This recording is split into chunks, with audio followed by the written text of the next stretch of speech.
She settled into her VIP seat expecting peace. Instead, a racist passenger launched a vicious attack. "People like you don't belong here, get her out." But this bigot messed with the wrong woman. One flash of a gleaming FBI badge, and the attacker and the entire plane utterly froze. But the silence was just the prelude. That single hateful act didn't just end an argument. It ignited a firestorm of karma so devastating, it would expose dark secrets and obliterate an entire empire. You think you know payback? You haven't seen this. Stick around.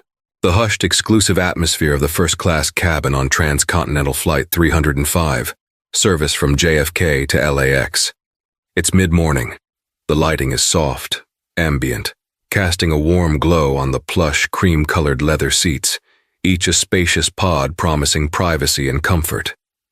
The gentle hum of the aircraft's auxiliary power unit is a subtle backdrop to the quiet rustle of newspapers and the occasional clink of glassware as the pre-flight service begins. Imani Wallace enters the cabin. She's in her mid-30s, her movements economical and fluid. She's dressed in smart, dark-washed jeans, a fine-gauge merino wool sweater in a deep teal, and comfortable but elegant loafers. Her naturally curly hair is pulled back into a neat low bun. A well-loved soft leather messenger bag is slung across her body. There's an almost imperceptible weariness in the set of her shoulders, but her dark eyes are alert, observant, taking in her surroundings with a practiced scan that's become second nature. She offers a brief, polite smile to the gate agent at the cabin door, and then to Liam, the flight attendant stationed just inside. He's young, barely out of his teens, with a bright, eager-to-please smile that hasn't yet been worn down by the demands of the job. "Good morning, welcome aboard," Liam chirps, his voice a little too loud for the cabin's quiet. "May I see your boarding pass?" Imani retrieves it from her messenger bag, no fumbling, just a smooth, practiced motion. "Good morning. Imani Wallace, seat 1A. Liam checks it against his manifest. "Excellent, Miss Wallace. Right this way by the window. May I help you with your bag?" "Thank you, I've got it," Imani replies, her voice calm and modulated. She moves to her seat, 1A, the coveted front window seat on the port side. She slides her messenger bag smoothly under the seat in front of her, then takes a moment, a small, almost invisible exhale, before sinking into the plush leather. It molds around her. She closes her eyes for a beat, a silent acknowledgement of a mission completed, or perhaps a mental preparation for a much-needed respite. She retrieves a slim e-reader from an inner pocket of her bag and a pair of noise-canceling headphones. As she does, an older gentleman in 2C, dressed in a tailored suit, catches her eye.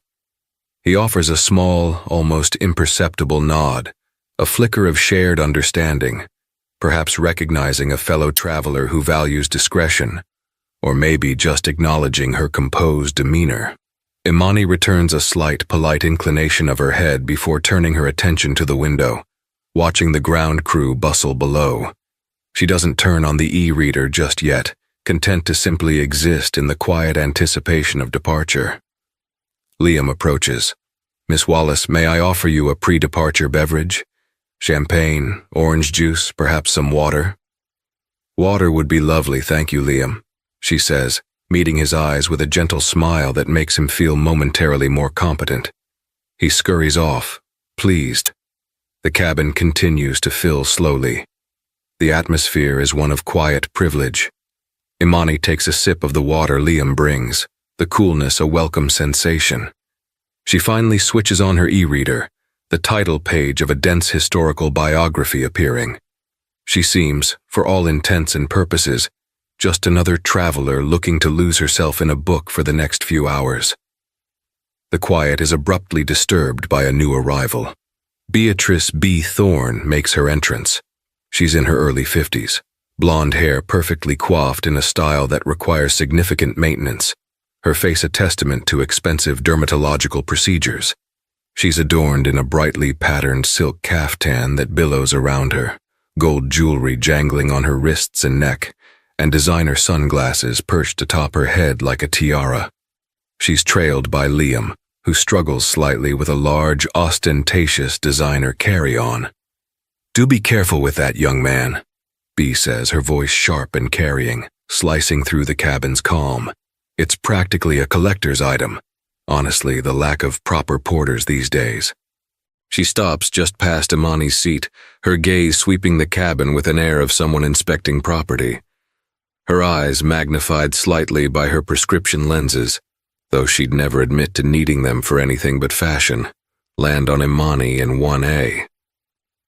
There's a fractional pause, a subtle tightening of Bee's lips. She doesn't acknowledge Imani, instead turning her attention to her own assigned seat, 1B, directly across the aisle. Bee makes a production of settling in, fussing with her wrap, her oversized handbag, and emitting a series of small, exasperated sighs. She flags down Liam again, who is now serving another passenger. "Liam, dear," she calls, a saccharine sweetness coating her tone that doesn't quite mask the impatience. "When you have a moment, champagne, and not that dreadful domestic brand they tried to pass off last time, the French one." She glances pointedly across the aisle at Imani, who appears engrossed in her e-reader, though her posture remains alert. Liam, slightly flustered by the specific demand and the commanding tone, nods. "Of course, Mrs. Thorne." Bee then accidentally drops her silk scarf. It lands partially in the aisle, partially encroaching on the space near Imani's feet. "Oh dear me, how clumsy," she exclaims, loud enough for Imani to hear clearly. She makes no move to pick it up, clearly expecting someone else, perhaps Imani, perhaps Liam, to retrieve it. Imani, without looking up from her e-reader, subtly shifts her feet further into her own space. She doesn't react to the dropped scarf. After a moment of passive-aggressive silence, Bee huffs and leans down with some effort to retrieve it herself. Next, Bee rummages in her enormous handbag and pulls out a large, ornate atomizer. With several dramatic flourishes, she spritzes an expensive but overpowering floral perfume into the air around her. The scent, thick and cloying, wafts across the aisle, an olfactory invasion of Imani's personal space. Imani's nostrils flare almost imperceptibly. She takes a slow, deliberate breath through her mouth and turns a page on her e-reader. Bee sips the French champagne Liam has rushed to her, her eyes darting around the cabin, then settling again on Imani. A frown etches itself deeper between her meticulously sculpted eyebrows. She seems to come to a decision. She presses the flight attendant call button with a decisive jab of a perfectly manicured finger. When Liam arrives, a hopeful smile on his face, Bee gestures imperiously towards Imani, not even bothering to lower her voice. "Young man," Bee begins, her voice carrying an unshakable conviction of her own importance. "There appears to be a significant error, a rather glaring one, actually." She pauses for dramatic effect, ensuring the nearby passengers are privy to the unfolding drama. "That seat," she says, waving a dismissive, bejeweled hand towards Imani and seat 1A, "is my preferred seat. I always sit in 1A on this route. The light is better for my correspondence. You'll need to arrange for her." The word is laden with disdain. "To be moved." Imani slowly lowers her e-reader to her lap. Her expression remains neutral, betraying nothing of her internal reaction. Her gaze is steady as she watches Liam, waiting to see how he will handle this. The quiet hum of the cabin seems to dim, replaced by a palpable tension. Liam looks from Bee's demanding face to Imani's calm one, his earlier eagerness visibly wilting. He consults the digital manifest on his airline-issued tablet. "Mrs. Thorne," he begins, his voice hesitant. "Our records clearly indicate that Miss Wallace is ticketed for seat 1A. Your seat is 1B. Bee scoffs, a sharp, derisive sound. "Records can be wrong, can't they? Honestly, I'm rather surprised she has a ticket for this cabin at all." Her eyes flick over Imani's attire, lingering for a moment with clear disapproval. "Are we absolutely certain it's legitimate? Perhaps you should verify it more thoroughly, and her identification while you're at it. One can't be too careful these days." The implication is clear. Imani does not belong. Imani says nothing. With deliberate, unhurried movements, she reaches into her messenger bag, retrieves her passport and the physical copy of her boarding pass. She extends them to Liam, her hand steady, her gaze calm and direct, meeting his. There's no anger, no fear, just a quiet assertion of her right to be there. Liam takes them, his own hand slightly trembling as he feels the weight of B's glare and Imani's unnerving composure. The other passengers in the small first-class cabin are now undeniably aware of the confrontation.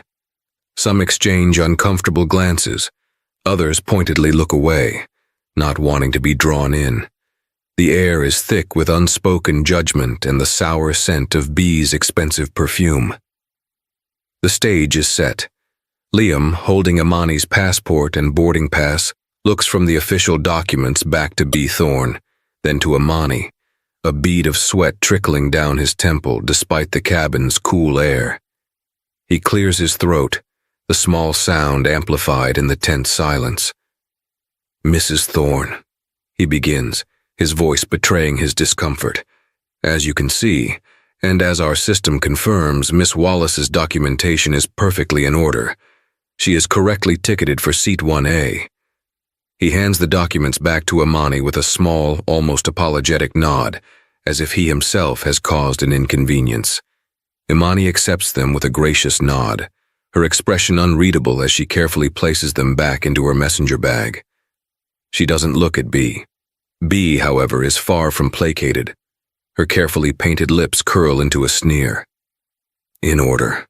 How can it be in order when I am being so profoundly inconvenienced? There must be a mistake. Or perhaps," she lowers her voice conspiratorially, yet loud enough for those nearby to hear, "she used some sort of accumulated points? Or a discount voucher? Those things are hardly meant for prime window seats on a flagship route, are they? Those are for, well, other sections."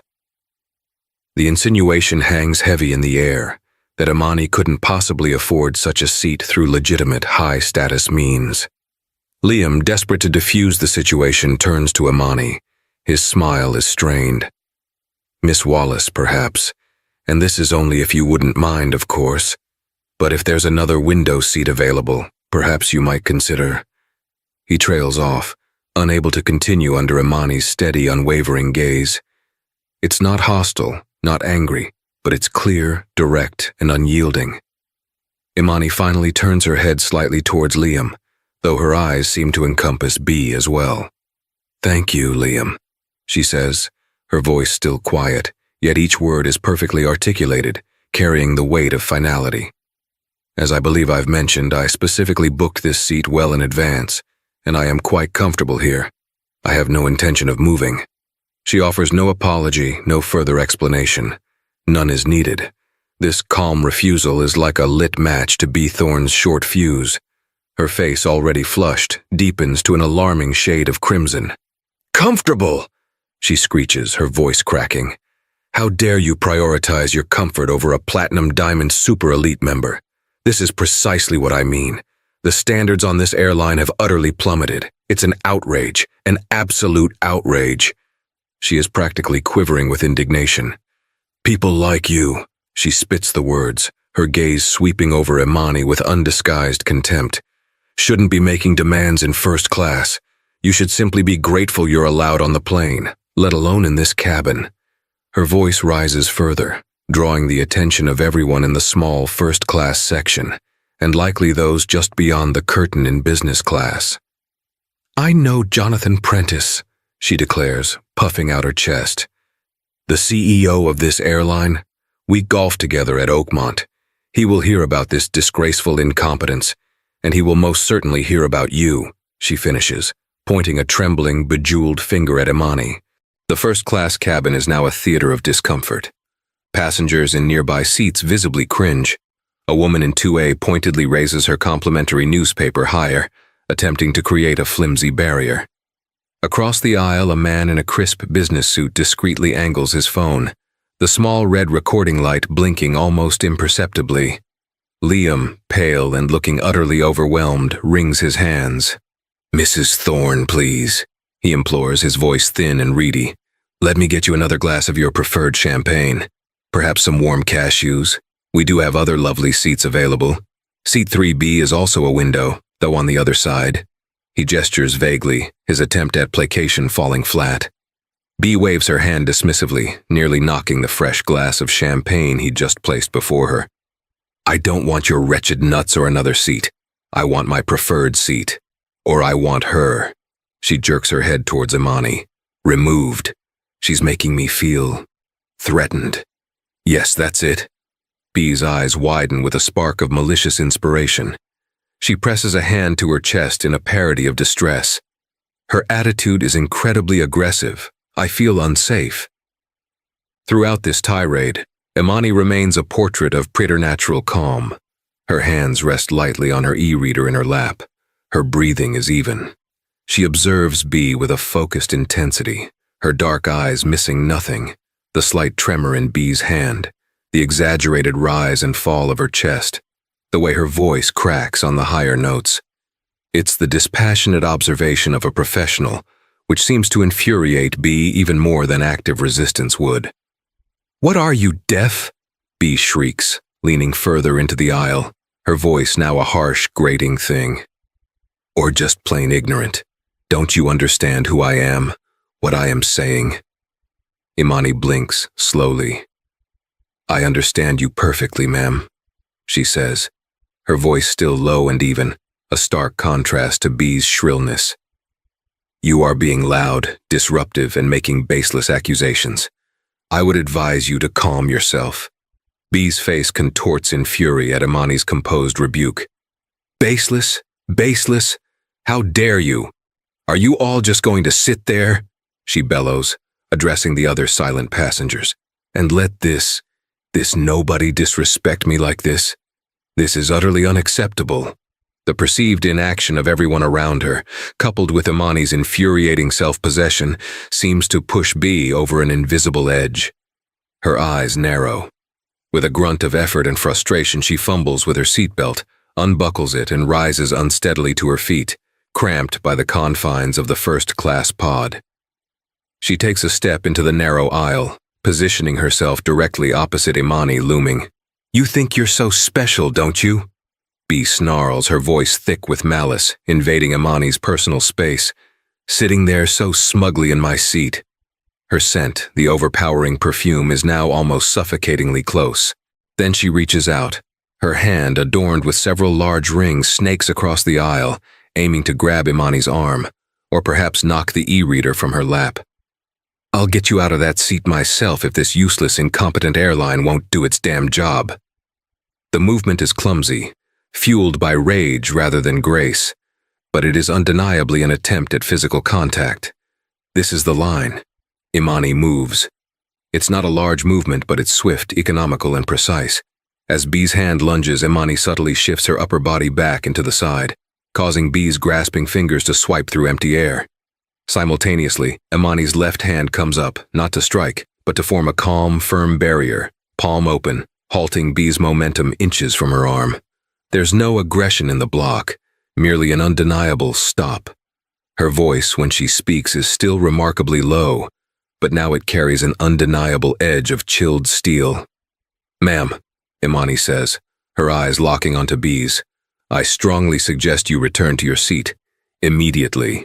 You are creating a serious disturbance and you will refrain from attempting to touch me or my belongings again. B. Thorne recoils slightly from Imani's unexpected and firm defense, but her fury, momentarily checked, surges back, amplified by the public thwarting of her physical aggression. Her face is mottled, a mixture of crimson rage and pale shock. Or what? She screeches, her voice cracking, spittle flying. She's practically nose to nose with Imani now, separated only by the narrow aisle and Imani's still raised hand. What will you do, little Miss Nobody? Huh? Call your street friends? File a complaint with the steward who can't even manage his own cabin? I'm warning you. A flicker, almost imperceptible, passes through Imani's dark eyes. It's a look of finality, the expression of someone who has patiently exhausted all other avenues and now must proceed to the inevitable. She has given Beatrice Thorne every conceivable opportunity to de-escalate, to retreat, to salvage some shred of dignity. B has refused them all. Slowly, with utmost deliberation, Imani lowers her blocking hand. Her other hand moves towards the messenger bag at her side. B watches, a triumphant, contemptuous sneer twisting her lips. She likely expects Imani to finally retrieve her phone to make a tearful call, or perhaps even to shrink back in intimidated silence. Instead, Imani's fingers close around a slim, professional-looking black leather wallet. She draws it out. The cabin, already hushed, seems to fall into an even deeper, breathless silence. Even the distant hum of the aircraft systems feels muted. Imani flips the wallet open with a practiced flick of her wrist. Nestled against the dark leather, a polished gold shield gleams dully under the soft cabin lights. Intricate lettering is embossed around an eagle. Federal Bureau of Investigation, U.S. Department of Justice. Imani's voice, when she speaks, is devoid of all emotion, save for a profound weariness and an undeniable authority. It's still quiet, yet it cuts through the stagnant, tension-filled air of the first-class cabin like a surgeon's scalpel. Each word is enunciated with icy precision. "Ma'am," she begins, her eyes holding B's captive. "I am Special Agent Imani Wallace of the Federal Bureau of Investigation." The effect is instantaneous and profound. The freeze. Beatrice Thorne's face, which had been a mask of apoplectic rage, undergoes a grotesque transformation. The furious red drains away, replaced by a sickly, chalky white. Her jaw, which had been working furiously as she spat her invective, slackens, her mouth falling slightly agape. Her eyes, wide and suddenly shockingly vacant, fix on the golden badge, then dart to Imani's face, then back to the badge, as if her brain cannot reconcile the two. The sneer, frozen on her lips for a microsecond, crumbles into an expression of utter, stupefied disbelief. Her body, which had been tensed and leaning aggressively forward, seems to deflate, all belligerence and bravado vanishing like air from a punctured balloon. She sways slightly. Around them, the silence is absolute. Liam, who had been hovering uselessly nearby, stares with his mouth wide open, his face a comical picture of shock. The passenger, who had been discreetly filming, now holds his phone much more openly, his own jaw slack. The businessman in 2C, who had been watching with grim disapproval, allows a small, almost imperceptible nod of grim satisfaction to cross his features. Imani continues, her voice unwavering. "Right now, you are actively impeding a federal officer during her off-duty travel. You have caused a significant public disturbance. You have made multiple racially motivated threats, and you have just attempted to physically assault me." She pauses, letting the weight of her words sink in. "I will ask you one final time, Mrs. Thorne. Will you return to your seat and remain silent for the duration of this flight? Or do you wish for this interaction to escalate further, with the direct involvement of airport authorities upon our landing? Or, should your disruptive behavior continue, perhaps even sooner via the captain diverting this aircraft?" B. Thorne says nothing. She can't. She is frozen, a statue of horrified realization, the full weight of her egregious miscalculation crashing down upon her in the hushed, watching silence of Flight 305's first-class cabin. The silence in the first-class cabin stretches, taut and heavy. Beatrice Thorne remains frozen, her face a mask of dawning horror, the gold FBI shield reflecting in her wide, unblinking eyes. Special Agent Imani Wallace holds the wallet open for another moment, allowing the reality of the situation to fully permeate B's consciousness, and indeed, the consciousness of everyone watching. Then, with a deliberate click, Imani snaps the wallet shut and returns it to her messenger bag. Liam, the young flight attendant, is the first to break the spell. His training, however rudimentary for such an extraordinary event, finally kicks in. He swallows hard, his Adam's apple bobbing, and practically stumbles toward the interphone at the front of the cabin.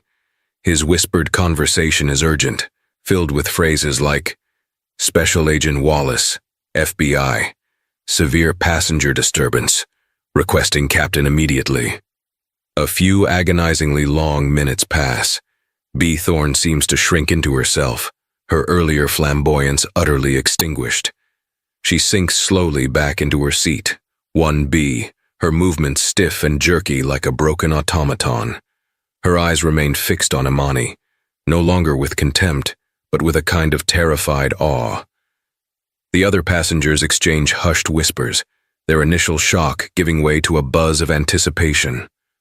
The curtain separating first class from the cockpit swishes open, and Captain Eva Rostova emerges.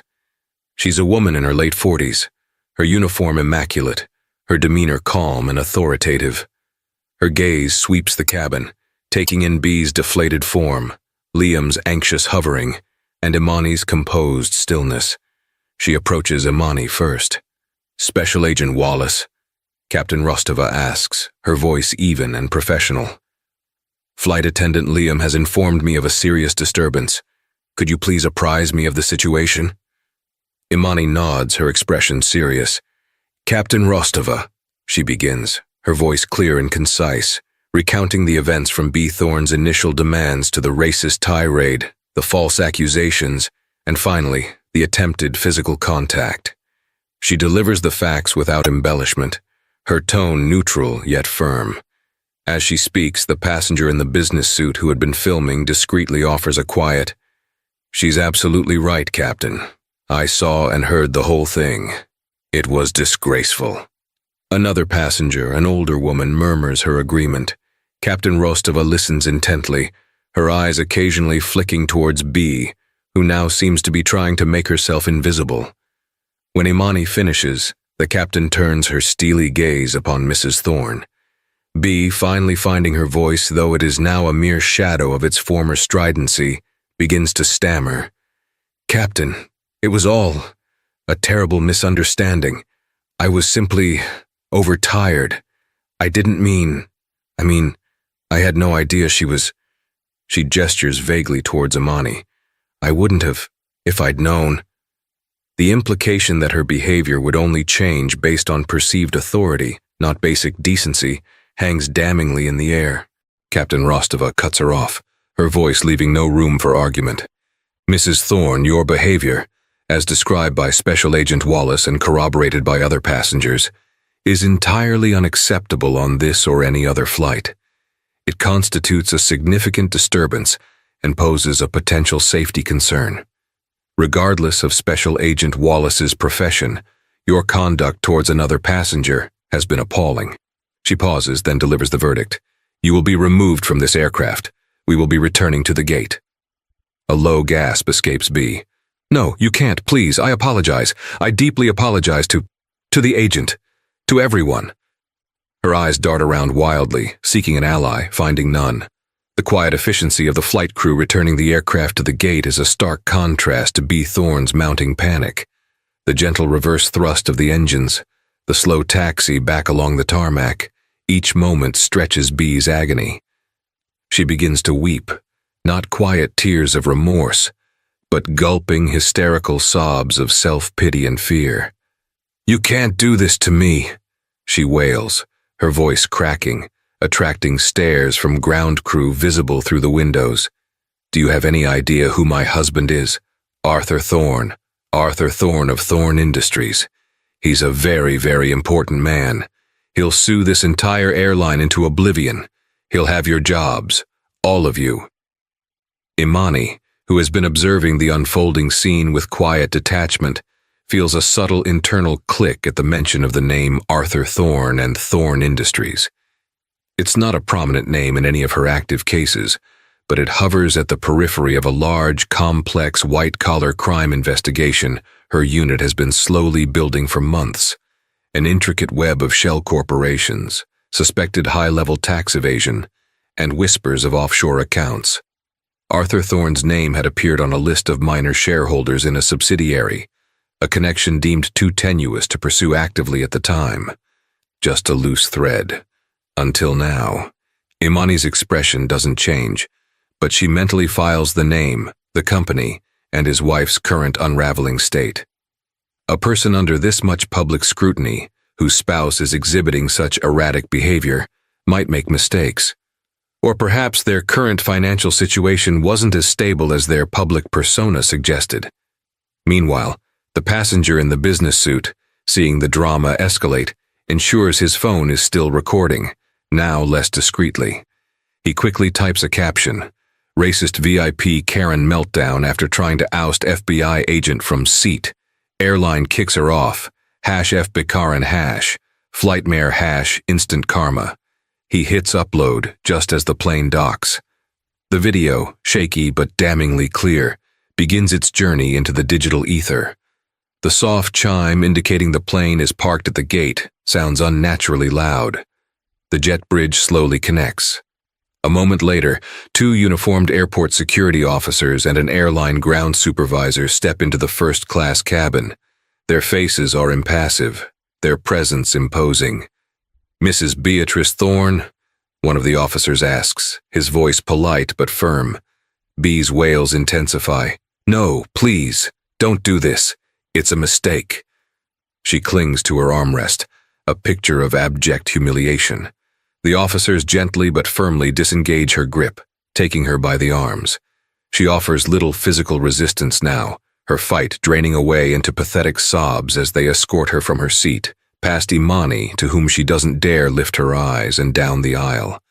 The curtain to the main cabin is pulled back, and the sight of B. Thorne, mascara streaming down her contorted face, being led away by security, is met by a sea of curious, disdainful, and phone-wielding passengers. Each click of a phone camera is another nail in the coffin of her public image. As B is escorted onto the jet bridge, a collective sigh, almost a physical wave of relief, ripples through the first-class cabin.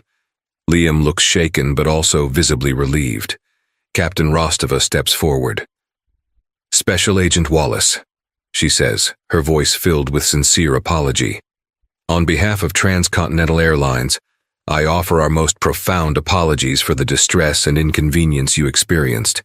Your professionalism under these circumstances was exemplary." She then addresses the other first-class passengers. "Ladies and gentlemen, we apologize for the delay and the unfortunate incident. We will recommence boarding for our remaining passengers shortly and get underway as soon as possible. Mrs. Thorne will, of course, be permanently banned from flying with our airline." A passenger checks their phone. "Wow," they murmur, loud enough for others to hear. "The video of her. It's already got 10,000 views. #FBKaren is starting to trend." Imani nods curtly to Captain Rostova. "Thank you, Captain. I appreciate your handling of the situation."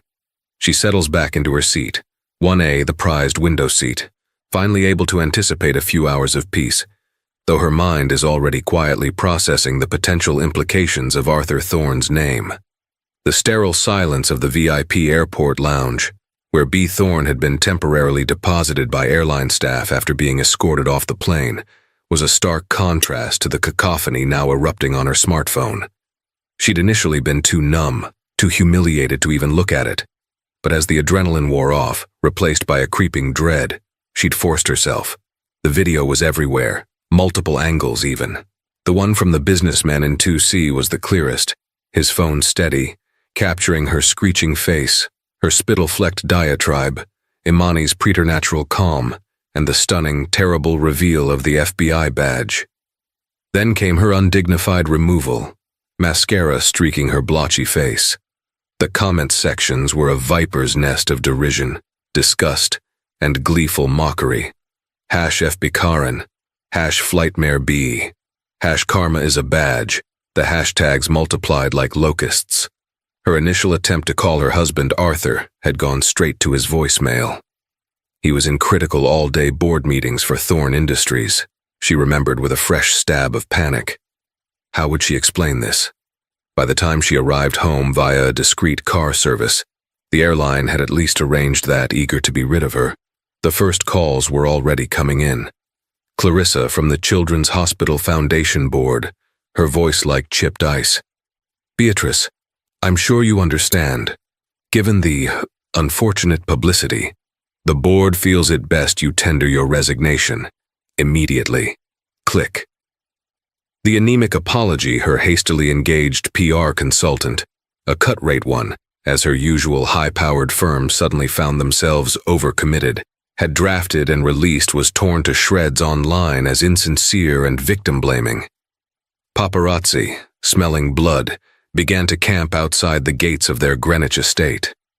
Reporters, like persistent wolves, found her private email and unlisted numbers.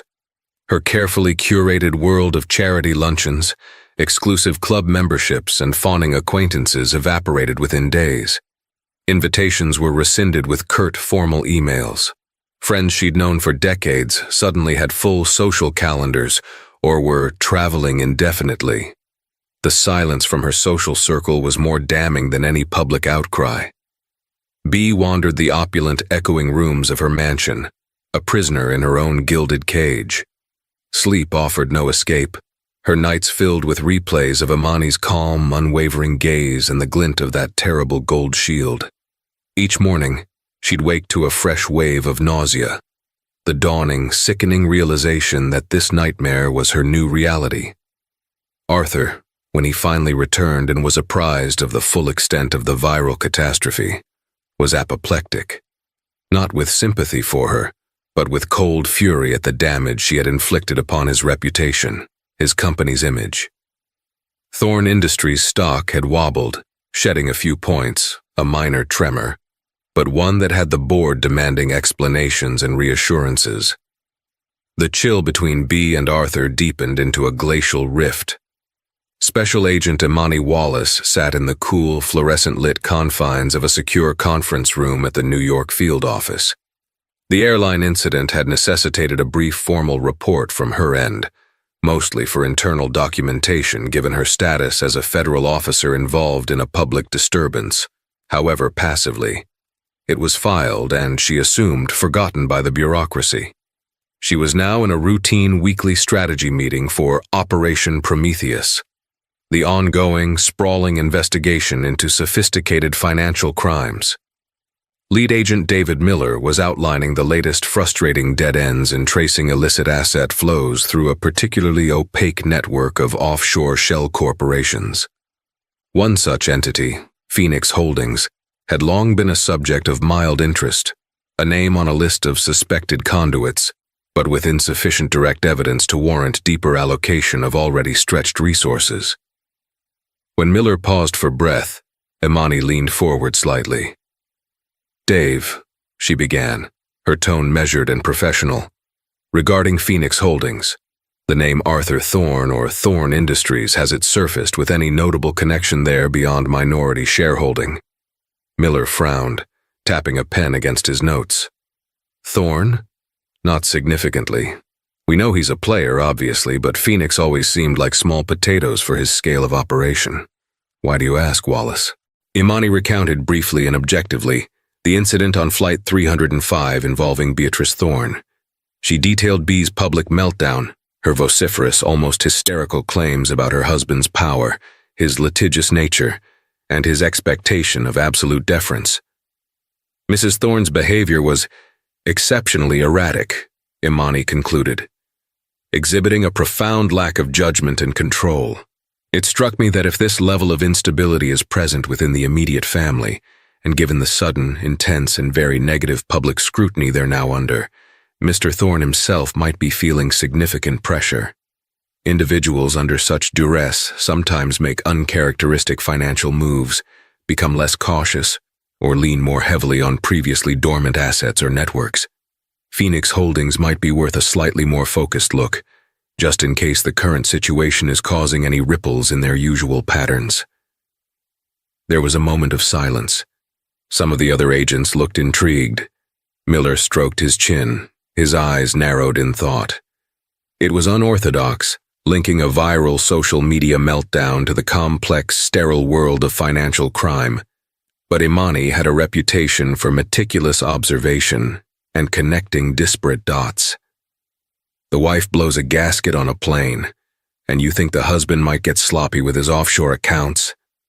Miller mused, a hint of skepticism in his voice, but also a glint of curiosity. It's a long shot, Wallace, but this Prometheus case has been hitting brick walls. What have we got to lose? All right, he decided, turning to a senior financial analyst in the room. Reynolds, pull everything we have on Phoenix Holdings. Dedicate a junior analyst to cross-reference any Thorne-affiliated transactions over the last quarter, especially anything unusual post-dating that airline incident. Let's see if Agent Wallace's ripple theory holds any water. The analyst nodded, already making notes. The vast machinery of federal investigation, cumbersome but relentless, had just received a new, unexpected input. A tiny thread plucked from a storm of public humiliation was about to be gently, persistently tugged. The junior analyst assigned to Phoenix Holdings, a young woman named Sarah Chen, with a prodigious talent for spotting irregularities in endless spreadsheets, initially found nothing. Weeks went by. The Thorne public relations disaster faded from the front pages, replaced by new scandals, new outrages. Operation Prometheus continued its slow grind. Then, late one Tuesday afternoon, Chen let out a small gasp. Reynolds, her superior, looked over. "Find something, Sarah, or just spill your coffee." "Sir," Chen said, her voice tight with excitement, pointing to a complex transaction log.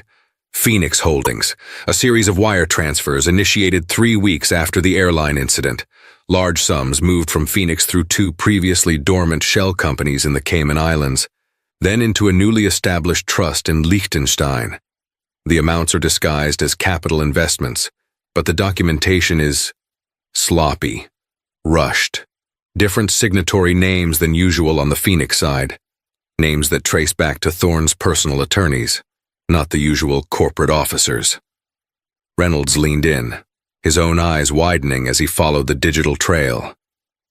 "They're moving it, and they're being clumsy about it, like someone lit a fire under their assets."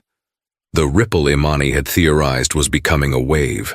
The focused scrutiny on Phoenix Holdings, prompted by the unexpected lead, revealed that the entity wasn't just a minor conduit. It was a key junction box in Thorne's elaborate scheme to launder profits from several of his less legitimate enterprises and evade tens of millions in corporate and personal taxes. The pressure from B's public disgrace, the fear of increased scrutiny on all their affairs, had seemingly pushed Arthur Thorne to try and move significant assets more quickly and less carefully than he normally would have. His arrogance, usually his shield, had made him careless under pressure.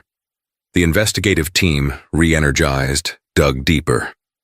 More falsified invoices surfaced, backdated contracts, evidence of insider trading linked to Thorne Industries' subsidiaries, all funneling through the now exposed Phoenix network.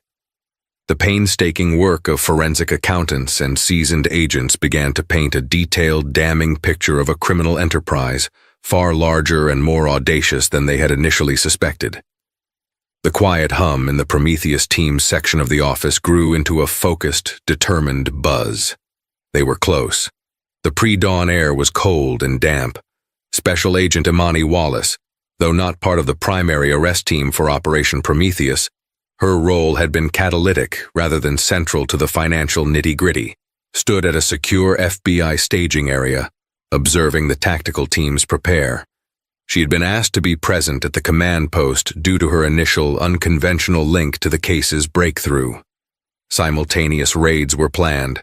Arthur Thorne's sprawling Greenwich mansion, the gleaming corporate headquarters of Thorne Industries in Manhattan, and the homes of several key financial officers implicated in the scheme.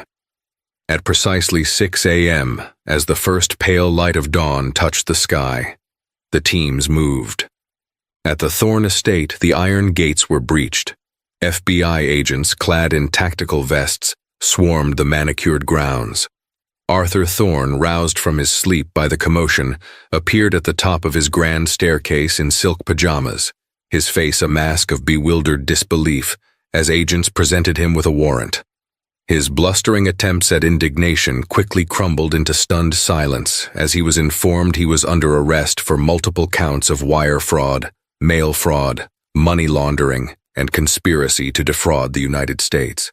B. Thorne, awakened by the shouts and unfamiliar voices, emerged from her separate bedroom suite to witness her husband, the very important man, being led away in handcuffs, his face ashen.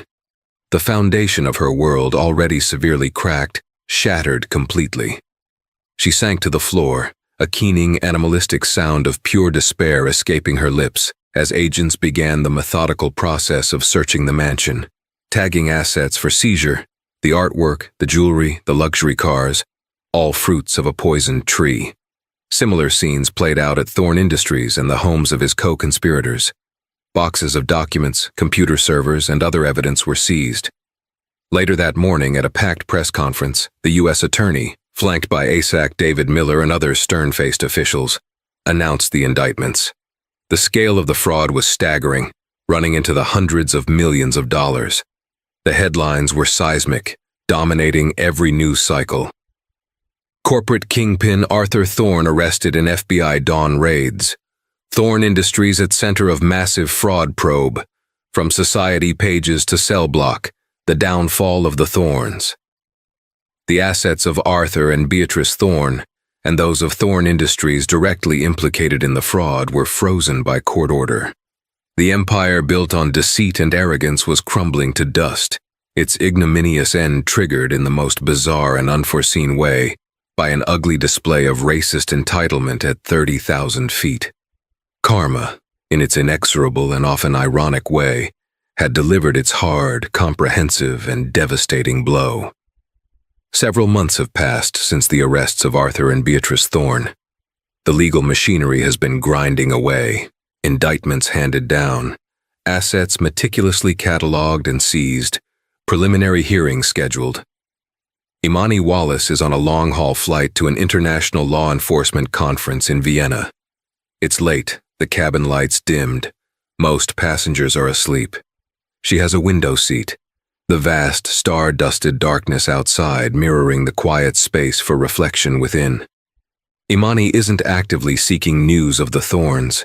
Their dramatic downfall had been headline news for weeks, then gradually receded into the background noise of the 24-hour news cycle, replaced by other scandals, other tragedies. Tonight, however, as she idly scrolled through a news digest on her FBI-issued tablet before trying to get some rest, a small, almost buried headline from a reputable financial journal caught her eye. Thorne estate liquidation underway. Substantial recoveries expected for fraud victims and U.S. Treasury. She tapped on it. The article was dry, factual, detailing the complex process of dismantling Arthur Thorne's once sprawling empire. The seized properties, the auctioned art, the intricate web of offshore accounts being painstakingly unwound. It mentioned that Arthur Thorne, his health reportedly failing, was negotiating a plea bargain from a federal detention center, the prospect of a lengthy public trial clearly unappealing. Beatrice Thorne, it noted in a brief aside, had already pled guilty to lesser charges of conspiracy and tax fraud, her cooperation earning her a recommendation for a significantly reduced sentence, though prison time was still inevitable. Her photograph, a stark, unglamorous mugshot, was a brutal contrast to the glossy society pages she once inhabited. Imani leaned her head back against the seat, the tablet resting in her lap. There was no elation, no surge of vindictive pleasure. Instead, a profound sense of the intricate, often bizarre tapestry of cause and effect. A racist tirade at 30,000 feet, an act of petty tyranny born of arrogance and prejudice, had been the loose thread that, when pulled with the steady hand of due process, unraveled a vast criminal enterprise. It was a testament to the interconnectedness of things, the way public behavior could sometimes betray private corruption. She thought of B. Thorne, not with sympathy for her crimes, but with a somber recognition of a life imploded by its own profound character flaws. A self-inflicted devastation far exceeding any humiliation experienced on that flight. Her thoughts drifted to a conversation a few weeks after the initial incident, a call she'd received from Jonathan Prentice himself, the CEO of Transcontinental Airlines. He hadn't attempted to excuse B. Thorne's behavior, nor the initial fumbling of his flight attendant. His voice, over the secure line to her office, had been laden with genuine remorse and a deep corporate embarrassment. "Special Agent Wallace," Prentice had begun, "I'm calling first and foremost to offer you my deepest unreserved apology, both personally and on behalf of every single employee at Transcontinental. What you endured was inexcusable. Your composure, your professionalism, frankly, you were a credit to your service and an example to us all." Imani had listened patiently. "Thank you, Mr. Prentice. I appreciate the sentiment." "It's more than sentiment, Agent Wallace," he'd continued. "This incident, it was a harsh wake-up call for us, We're overhauling our entire customer service training protocol, with a specific new module focused on de-escalation, cultural sensitivity, and identifying and addressing discriminatory behavior from passengers. Your experience, with your permission and maintaining your anonymity, will form a crucial part of that training. How not to handle things and how our staff should better support any passenger being subjected to such abuse. I believe that would be a constructive outcome, Mr. Prentice. Imani had replied, her voice even. It's not just about managing difficult passengers, but about actively creating an environment where prejudice isn't tolerated and where staff feel empowered and equipped to protect those targeted. Prentice had readily agreed, his relief palpable. He'd also offered her a lifetime of first-class upgrades and a substantial donation to the Legal Aid Society in her name. Gestures Imani acknowledged with quiet gratitude. The upgrades were a minor point, but the commitment to systemic training changes, the donation, those felt like genuine attempts at corporate atonement. A small but positive ripple spreading outwards. Now, gazing out at the infinite darkness beyond the small airplane window, Imani considered the nature of justice. It wasn't always swift, often not as clean or decisive as people wished. It was a process, flawed and human, yet capable sometimes of achieving a profound and necessary reckoning. The Thorns' story was not just about their downfall, but about the systems, legal, social, even corporate, that, when pushed, could eventually respond, could eventually hold power to account. Her work, her life, was dedicated to that intricate, often frustrating but essential process. This case, born of such an unexpected catalyst, was now drawing to its legal close. But the broader work continued. The world she knew would always contain individuals like Beatrice and Arthur Thorne, those who believed their wealth or status placed them above common decency, above the law. And it would always require individuals willing to stand against that, in ways both large and small, public and private. A faint band of pre-dawn light was beginning to etch itself along the distant curve of the earth. A new day was coming. Imani closed her eyes not to sleep, but to center herself. The quiet satisfaction she felt was not in the Thorns' ruin, but in the affirmation of order, in the steadfast, ongoing pursuit of accountability. When she opened her eyes again, it would be to face whatever new challenges awaited, armed with the quiet resolve that had defined her career, and indeed, her life. The echo of justice, once loud and tumultuous, was now settling into a quiet, resonant hum. And so the curtain fell definitively on the Thorns' empire, built on arrogance and ultimately undone by an eruption of racist hate. Beatrice's venomous outburst on that fateful flight didn't just earn her a lifetime ban from an airline. It became the inadvertent catalyst that unraveled her husband's criminal enterprise, leading them both from the pinnacles of high society to the stark realities of prison and public disgrace. Their story serves as a chilling reminder. Sow prejudice and contempt, and you will inevitably reap a bitter, devastating harvest, often from the most unexpected quarters. Special Agent Imani Wallace, a figure of quiet professionalism and unwavering integrity, simply continued her dedicated service, her life a testament to the enduring power of holding the line, proving that sometimes justice isn't just about grand pronouncements, but about the meticulous and occasionally unintentional unspooling of truth set in motion by the very people who seek to obscure it. If you felt that immense satisfaction watching justice being served so thoroughly, then please show your support and smash that like button.